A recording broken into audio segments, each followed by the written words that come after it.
I learned the hard way that installing a dash cam in your work vehicle isn't paranoia. It's just smart business, especially when you're dealing with a homeowners association run by someone who acts like they own the entire neighborhood and everyone in it. My name is Marcus Norton, and I'm a 34-year-old electrical contractor based in Scottsdale, Arizona. I've been running my own business for about 6 years now, and things were going pretty well until I bought a house in the Sunset Ridge community back in March of 2025. The place seemed perfect at first. Nice street, good neighbors, decent amenities. What I didn't realize was that the HOA president, a woman named Patricia Hendricks, treated the community rules like they were federal law and herself like she was the Supreme Court. The trouble started about 3 weeks after I moved in. I'd just gotten home from a commercial job downtown, pulling my work trailer behind my truck around 7 in the evening. The trailer wasn't huge, just a standard 16-foot enclosed unit where I kept my tools, wire spools, conduit, and all the equipment I needed for my electrical work. I parked it in my driveway, same as I'd been doing since I moved in, and headed inside to shower off the day's dust and sweat. The next morning, I walked outside with my coffee at 6:30, ready to head to a job site in Temp, and my trailer was gone. Just gone. For a solid minute, I stood there in my driveway, coffee mug halfway to my lips, thinking maybe I was still asleep and this was some weird dream. But no, the trailer I'd parked right there 12 hours ago had vanished. My first thought was theft. I immediately pulled out my phone and started to dial 911, but then I noticed a bright orange sticker stuck to my mailbox. I walked over and peeled it off, and that's when my confusion turned into anger. The sticker was from Desert Valley Towing, and it had a case number, a phone number, and a note that said my vehicle had been removed for violating HOA parking regulations. I called the towing company immediately, and after being put on hold for what felt like forever, a bored-sounding woman confirmed that yes, they had my trailer, and yes, it would cost me $375 to get it back, plus $50 for every day it sat in their lot. I told her there had to be some mistake, that I'd parked it in my own driveway, but she just said I needed to take it up with whoever called for the tow. That's when I remembered the dash cam. I'd installed it in my truck about a year ago after someone backed into me in a parking lot and tried to claim I'd hit them. The camera had a parking mode that activated when it detected motion, and it had a wide enough angle that it should have caught my driveway and the trailer. Before dealing with the towing company, I sat in my truck and pulled up the Dashcam app on my phone. I scrolled back to the previous evening and started watching. Sure enough, there I was pulling in at 7:03, unhitching the trailer and heading inside. I fast-forwarded through hours of nothing, just the occasional car driving past, a neighbor walking their dog, normal suburban evening stuff. Then, at 11:47 at night, a white SUV pulled up in front of my house. A woman got out, middle-aged with short blonde hair and what looked like an expensive tracksuit. She walked right up to my trailer, took several pictures with her phone, then made a call. Even without audio, I could tell she was worked up about something, gesturing at the trailer like it was an abandoned tank or something equally offensive. 20 minutes later, a tow truck arrived. The driver got out, had a brief conversation with the woman, and then proceeded to hook up my trailer and tow it away. The whole thing was right there in perfect high-definition video, time-stamped and everything. The woman stood there watching with her arms crossed, looking satisfied, before getting back in her SUV and driving off. I managed to get a clear shot of her license plate and the towing company's name on the truck. I had to get my trailer back first, though. I couldn't work without my tools, and I had 3 jobs scheduled that week. I drove to Desert Valley Towing, which was located in a dusty industrial area on the east side of Scottsdale. The lot was surrounded by chain-link fence topped with barbed wire, and there were probably 50 vehicles crammed in there, everything from sedans to a boat to my trailer sitting near the back. The office was a dingy, single-wide trailer that smelled like cigarettes and old coffee. A guy in his 50s with a stained shirt sat behind a desk covered in paperwork. When I told him I was there to get my trailer, he didn't even look up. $375, he said. This was towed illegally from my private property, I said, trying to keep my voice level. I'm not paying anything. That got his attention. He looked up with watery eyes and shrugged. You got a problem, take it up with whoever ordered the tow. I'm just doing my job. You want your trailer, it's $375. I knew I wasn't going to win this argument, not here. I needed my tools, and I needed them now. I pulled out my credit card, seething as he ran it through an old card reader that looked like it was from the 90s. He printed out a receipt and handed me a release form. Bay 12, he said, already losing interest in me.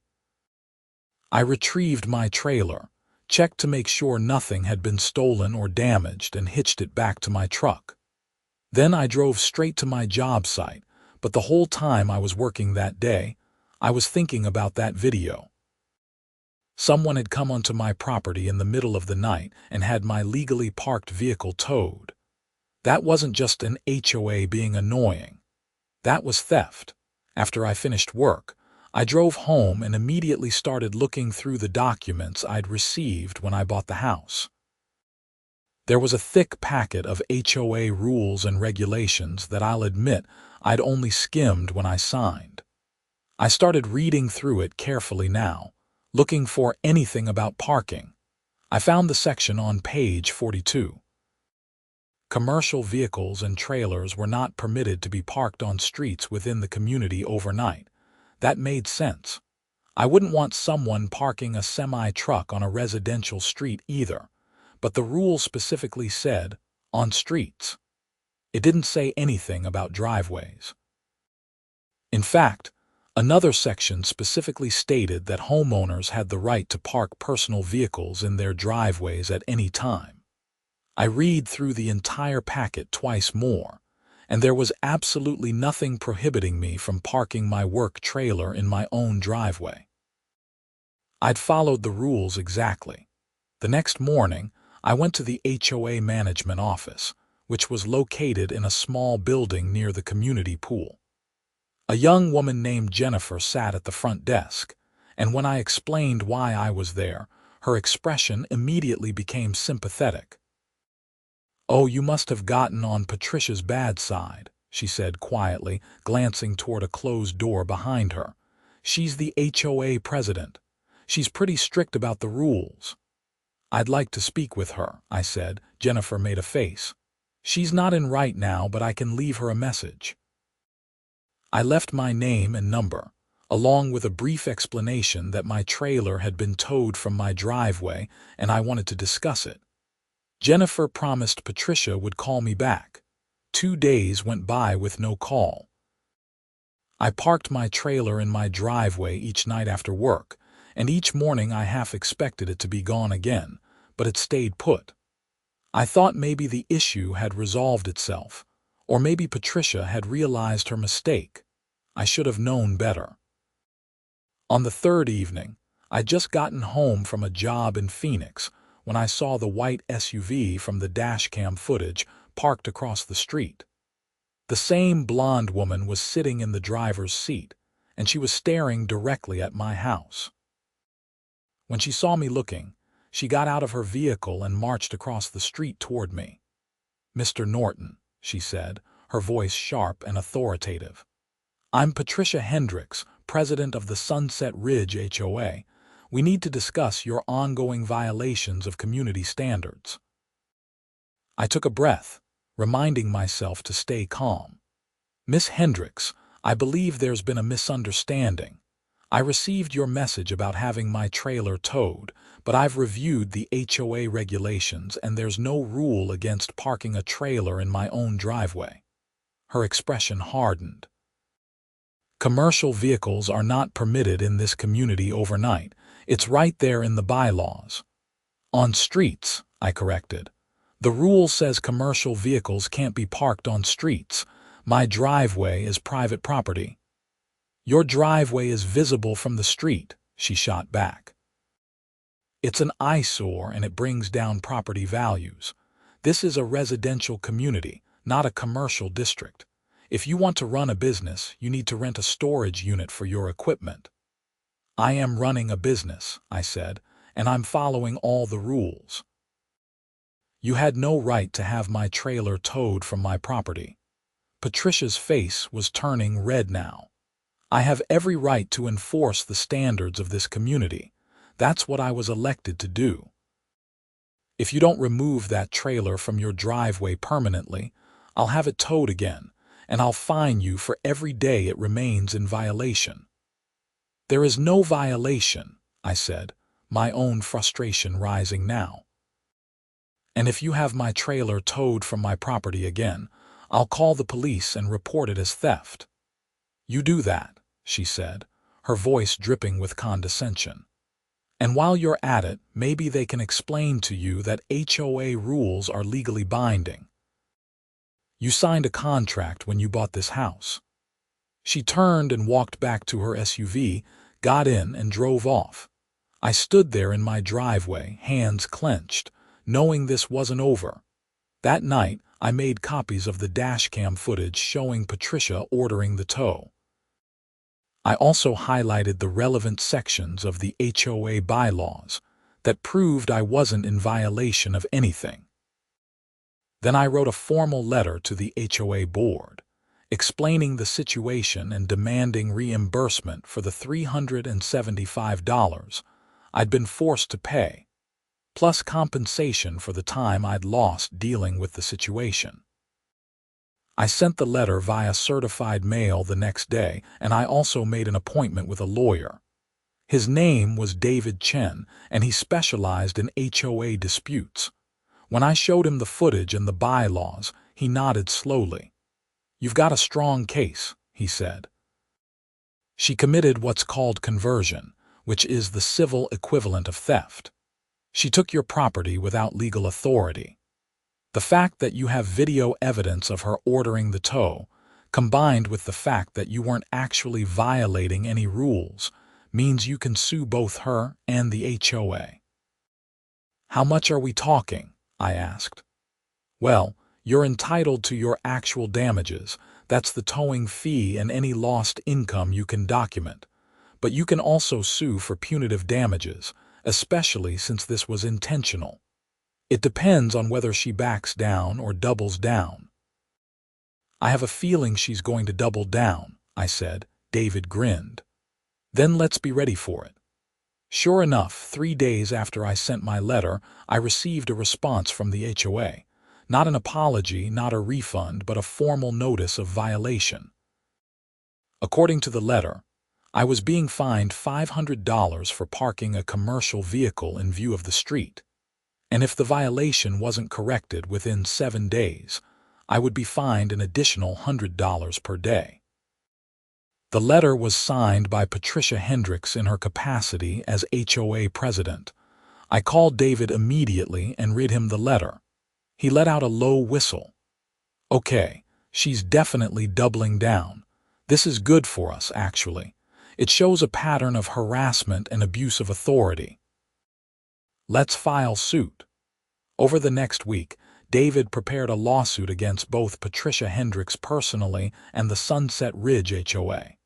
We were suing for the towing fees, the threatened fines, punitive damages for harassment and conversion, and attorney's fees.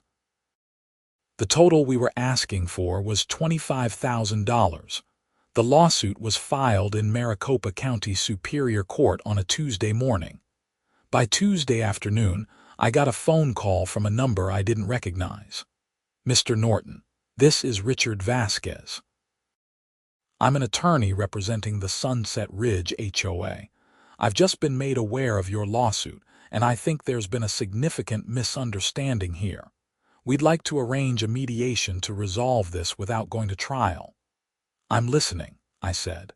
The HOA board, aside from Miss Hendricks, was not aware of the towing incident or the subsequent fine. When they learned about it today, they were quite concerned. They're prepared to offer you a full refund of the towing fee and to rescind the fine, if you'll agree to drop the lawsuit. "What about compensation for my time and the stress this has caused?" I asked. "We could potentially discuss a nominal settlement," Richard said carefully. "Perhaps an additional $500. I told him I'd discuss it with my attorney and get back to him." When I called David and relayed the offer, he laughed. "They're panicking. That means they know they're going to lose. Tell them no. We're going to trial." I called Richard back and declined the offer. He tried to negotiate, offered $1,000, then $1,500, but David had advised me to hold firm. If the HOA board was this worried, it meant Patricia had really screwed up and they knew it. The next 2 months were a blur of depositions, document requests, and legal procedures. Patricia was deposed, and according to David, she'd been combative and defensive, insisting she had the authority to do what she'd done. The HOA board members were also deposed, and all of them claimed they'd had no knowledge of Patricia's actions. Apparently, she'd been ordering tows and issuing fines without consulting anyone else. The towing company was subpoenaed, and they provided records showing that Patricia had called them 6 times in the past year to tow vehicles from the Sunset Ridge community. David tracked down the other people who'd been targeted, and we discovered a pattern. Patricia had been using the towing company to harass residents she didn't like, usually over minor or imagined violations. One guy had his boat towed from his driveway because Patricia said it was too large, even though there was no size restriction in the bylaws. A woman had her son's car towed when he was visiting for a week because Patricia claimed it was abandoned. Every single case involved Patricia making the call without board approval and residents having to pay hundreds of dollars to get their property back. David added some of these people to our lawsuit as additional plaintiffs, and suddenly we had a class action situation on our hands. The total damages were now over $60,000. The HOA's attorney tried multiple times to settle, and the offers kept getting better. $5,000, then $8,000, then $12,000. Each time David and I discussed it, and each time we decided to push forward. This wasn't just about the money anymore. Patricia had been abusing her authority and terrorizing residents for over a year, and someone needed to stop her. The trial was scheduled for September. As the date approached, I noticed Patricia driving past my house more frequently, often slowing down to stare at my trailer. I kept the dashcam running constantly, and sure enough, I caught her taking pictures of my property on multiple occasions. Each time, David added it to our evidence file. 2 weeks before the trial was set to begin, Richard called David with a final offer. The HOA would pay $15,000 to settle the case.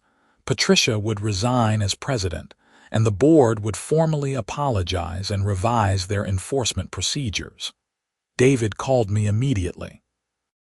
"This is a good offer," he said. "It's more than you'd likely get for actual damages, and it achieves the goal of getting Patricia out of power. I think we should take it." I thought about it for a long moment. Part of me wanted to go to trial to make Patricia answer for what she'd done in open court. But the pragmatic part of me knew that trials were unpredictable, and this offer gave me everything I really wanted: compensation and accountability. "Let's take it," I said. The settlement was finalized within a week. The HOA paid me $15,000, which covered my legal fees with plenty left over. Patricia submitted her resignation to the board, effective immediately. The board issued a written apology to me and the other residents who'd been targeted, and they implemented new rules requiring board approval before any towing could be authorized. I got a check in the mail on a Friday afternoon in early September. $15,000, minus David's fees, left me with about $9,000 in actual compensation. It was way more than the $375 I'd initially paid, and way more than I'd expected when this whole thing started. That evening, I was in my garage organizing tools when my doorbell rang. I opened it to find a man in his 60s standing there, wearing khakis and a golf shirt. "Marcus Norton?" he asked. "That's me." He extended his hand. "Bill McCarthy. I'm on the HOA board." "Well, I should say I'm the new president. We had an election after Patricia resigned." I shook his hand cautiously. "What can I do for you?" I wanted to apologize in person, he said. "What Patricia did to you and the others was completely unacceptable." The board had no idea she was operating that way. We thought she was just being thorough about rule enforcement, but we didn't know she was making up violations and ordering tows without authorization. "I appreciate that," I said. "I also want to let you know that we've changed how things work. From now on, any potential violation gets reviewed by the entire board before action is taken. No more one-person rule, and we're going through the bylaws to clarify ambiguous sections so there's no confusion about what's allowed and what isn't." Bill seemed genuine, and I found myself relaxing a bit. "That sounds like a good plan.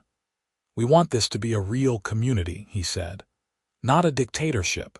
If you ever have concerns or suggestions, my door is open, metaphorically speaking. Well, actually, literally speaking too. I live over on Maple Drive, the house with the red door." After Bill left, I sat on my front porch with a beer and looked at my trailer sitting in the driveway. It felt like I'd won more than just money. I'd stood up to someone who'd been abusing their power, and I'd actually succeeded in making things better. The next Monday, I went to work like always, pulling my trailer behind my truck. But that evening, when I got home, something felt different. A couple of neighbors waved as I pulled in. One guy, Tom, who lived 3 houses down, actually walked over while I was unhitching the trailer. "Hey, Marcus," he said. "I heard what happened with Patricia and the lawsuit. Just wanted to say thanks. She had my motorcycle towed last year from my own driveway, said it was too loud. Cost me $400, and she never apologized. I'm glad someone finally stood up to her." Over the next few weeks, I heard similar stories from other neighbors. Patricia had apparently terrorized half the community with her overzealous enforcement and arbitrary interpretation of rules. People were genuinely relieved that she was gone. The HOA board, now under Bill's leadership, turned out to be reasonable and responsive.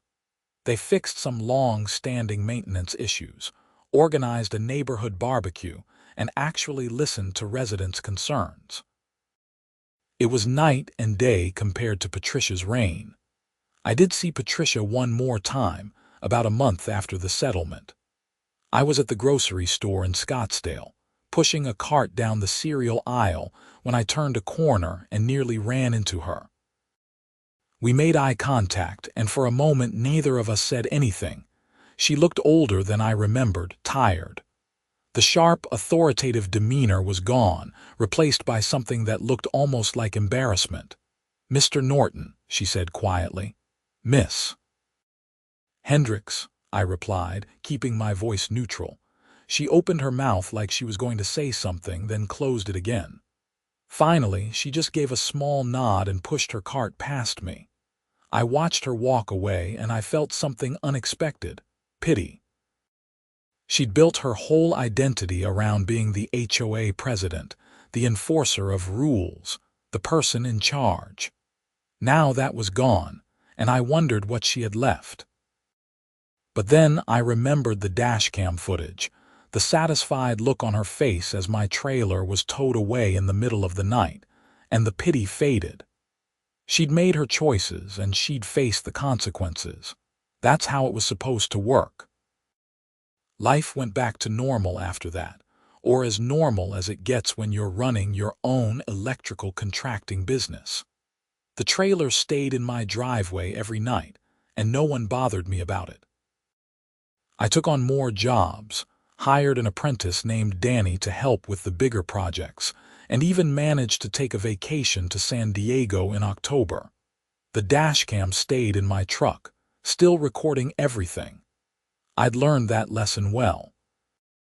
A few months later, someone ran a red light and T-boned me at an intersection in Temp. Without the dashcam footage, it would have been a he said, she said situation. With the footage, the insurance company immediately accepted liability and covered all my repairs.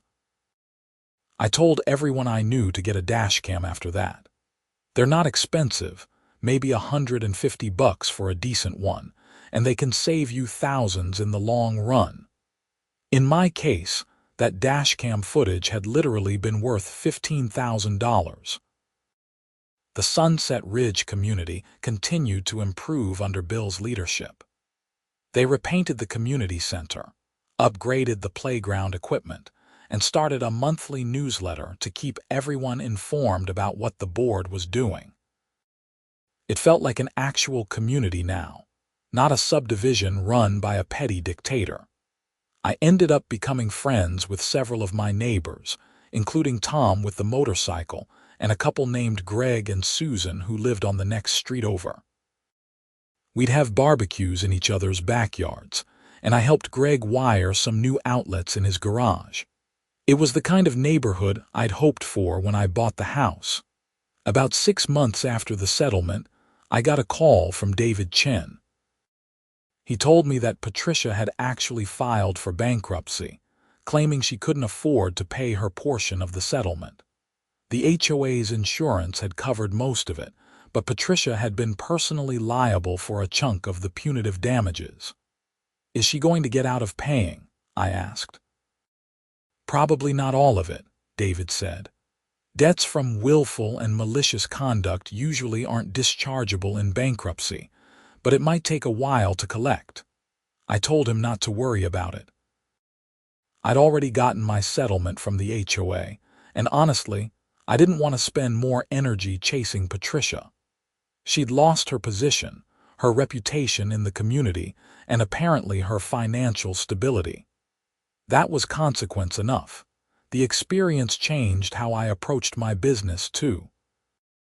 I started keeping meticulous records of everything: where I parked, what jobs I did, who I talked to when I arrived and left.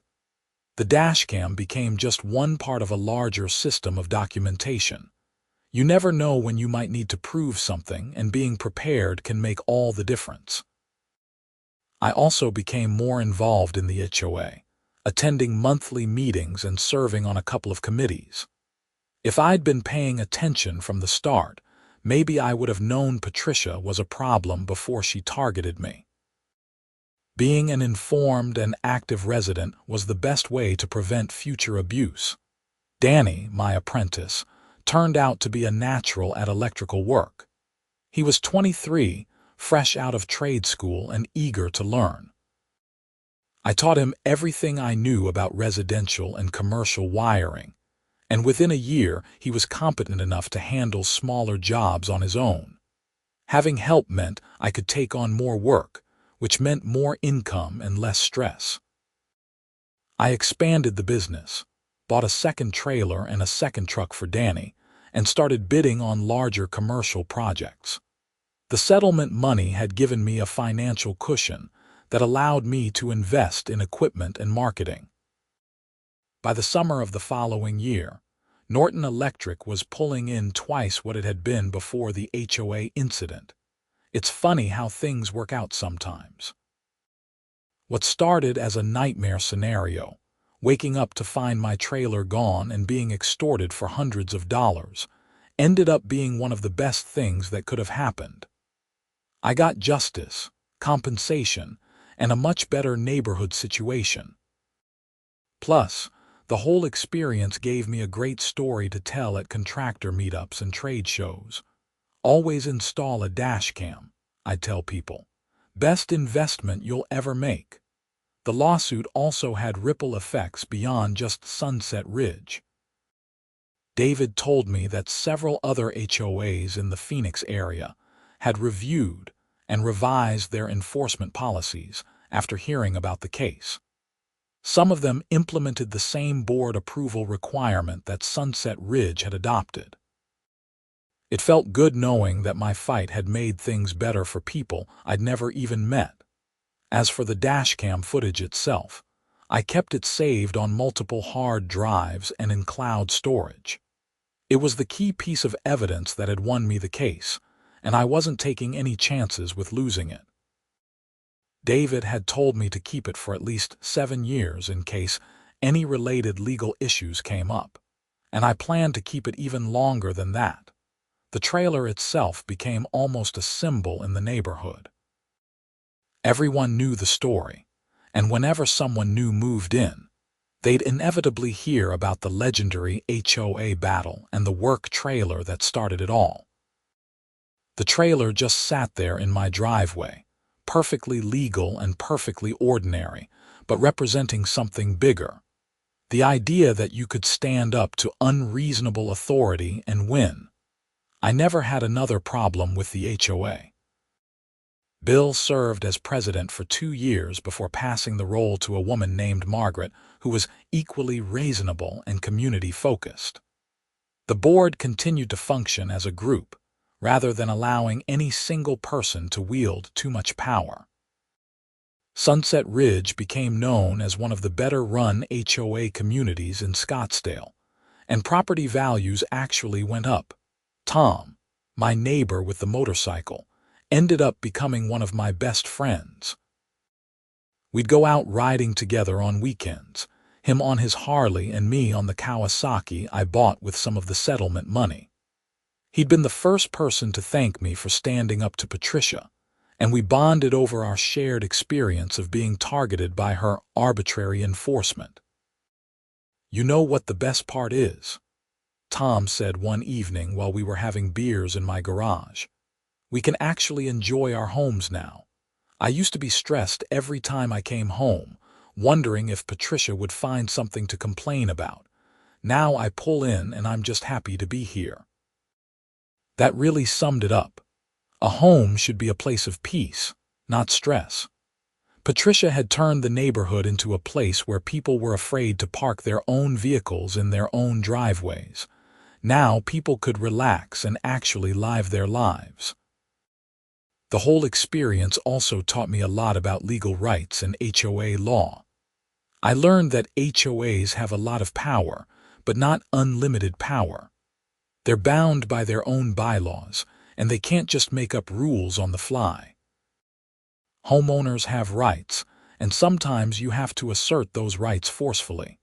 I also learned that documentation is everything. Without that dashcam footage, it would have been my word against Patricia's, and who knows how that would have turned out. The video evidence was irrefutable. It showed exactly what happened when it happened, and who was responsible.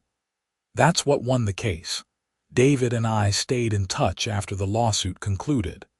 He referred some other clients to me for electrical work, and I referred potential HOA dispute clients to him. It was a mutually beneficial relationship, and I was grateful to have found an attorney who actually cared about getting justice for his clients rather than just collecting fees. The business continued to grow. By the end of the 2nd year after the settlement, I had 3 trucks on the road and 4 employees, including Danny.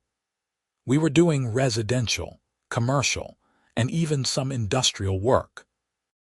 The reputation of Norton Electric had grown to the point where I was getting calls from people all over the Phoenix metro area. I never forgot where I'd come from, though. I kept that original work trailer, even though I could have afforded to replace it with something newer and fancier. It had history, and it reminded me of what I'd overcome. Plus, it was still perfectly functional, and I'm not the type to replace something just for the sake of replacing it. One afternoon, about 2 years after the settlement, I was working on a residential job in Paradise Valley when I got a call from an unknown number. I almost didn't answer, but something made me pick up. "Is this Marcus Norton?" a woman's voice asked, speaking. "Mr. Norton, my name is Carol Brighton. I'm a resident of the Saguaro Heights HOA in Chandler. I heard about your case against your HOA, and I'm in a similar situation. The HOA president here has been harassing me and several other residents. I was wondering if you could give me the name of your attorney." I gave her David's contact information and spent about 20 minutes on the phone with her, explaining what had happened and how we'd approach the case. She was grateful for the advice, and she said she'd reach out to David right away. Over the next year, I got about a dozen similar calls. Word had spread in the HOA dispute community, and I'd apparently become something of a folk hero. People dealing with abusive HOA boards would track me down and ask for advice. I always gave them the same guidance: document everything, know your rights, and don't be afraid to stand up for yourself. David ended up representing several of these people, and he won most of the cases. Each victory chipped away at the culture of HOA abuse and reminded these organizations that they couldn't just do whatever they wanted without consequences. The money from the settlement was long gone, invested back into the business and into my life.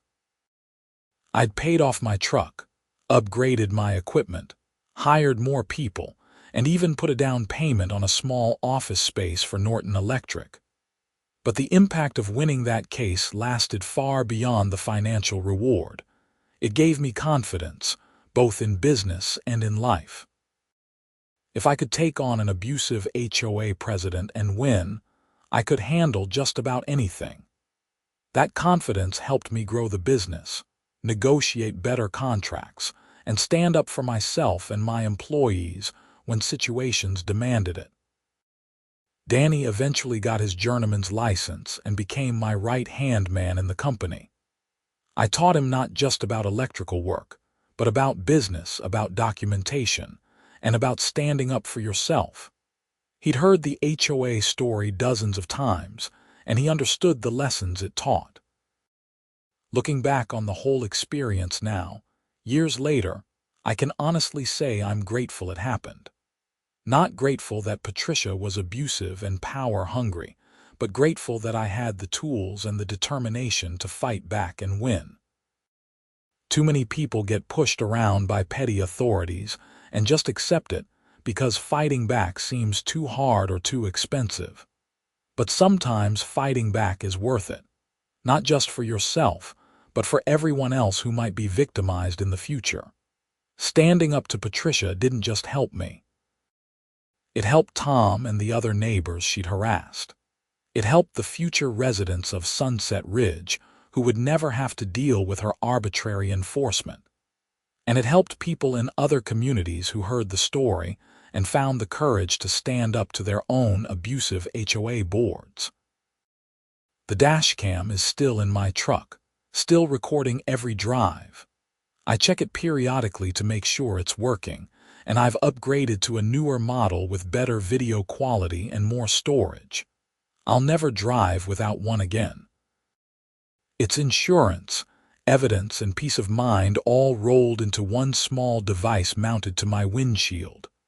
My trailer still sits in my driveway every night, and every time I see it there, I smile a little. It's a reminder of what I fought for and what I won. It's not just a trailer anymore. It's a symbol of justice, of standing up for yourself, of knowing your rights and refusing to be bullied. The community itself has thrived in the years since Patricia's departure. The neighborhood feels friendlier, more relaxed. People actually talk to each other now instead of living in fear of violating some arbitrary rule. The HOA functions as it should, maintaining common areas, organizing community events, and enforcing reasonable rules in a reasonable way.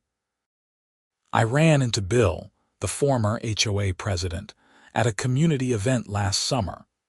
He told me that membership on the HOA board had actually become competitive, with multiple people volunteering for open positions. Before, under Patricia, no one wanted anything to do with the board. Now people saw it as a way to contribute to the community. "You changed this place," Bill told me. "I know the lawsuit was about your trailer, but it really changed the whole culture here. People aren't afraid anymore. They know the HOA works for them, not the other way around." That meant more to me than the $15,000 ever could. As I write this, sitting in my home office in Scottsdale with my work trailer parked safely in the driveway outside, I think about all the people dealing with similar situations. Maybe you're reading this and you're in a fight with your HOA or your employer or some other authority figure who's abusing their power. My advice is simple. Know your rights, document everything, and don't be afraid to fight back when you're in the right. Get that Dashcam. Keep those records. Read those contracts and bylaws. And when someone steps over the line, stand your ground. Justice doesn't always prevail, but it prevails a lot more often when you're willing to fight for it. The legal system can seem intimidating and expensive, but there are lawyers out there like David who will take on cases they believe in. And sometimes, just the threat of legal action is enough to make abusive people back down. Patricia didn't back down, and it cost her everything. But many HOA boards, when confronted with actual evidence of wrongdoing and the prospect of a lawsuit, will suddenly become very reasonable. Norton Electric continues to grow, and I continue to park my trailer in my driveway every single night. No one bothers me about it. No one would dare, not after what happened to Patricia. But more than that, no one bothers me because it's my right to park my work vehicle on my own property, and everyone now understands and respects that. The $15,000 I won in court was nice. The justice was better. But the best part was changing the community for the better and inspiring other people to stand up for themselves. That's the real victory, and that's what makes the whole story worth telling. So if you're dealing with an abusive HOA or any similar situation, remember this. You have rights, you can fight back, and you can win. All you need is evidence, determination, and the willingness to see it through. Install that Dashcam, document everything, and don't let anyone push you around on your own property. That work trailer is still sitting in my driveway. It's still perfectly legal.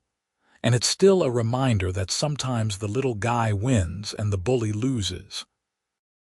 That's the way it should be, and that's the way it was for me. $15,000 and justice served. Not a bad outcome for a guy who just wanted to park his trailer in his own driveway and go to work in the morning.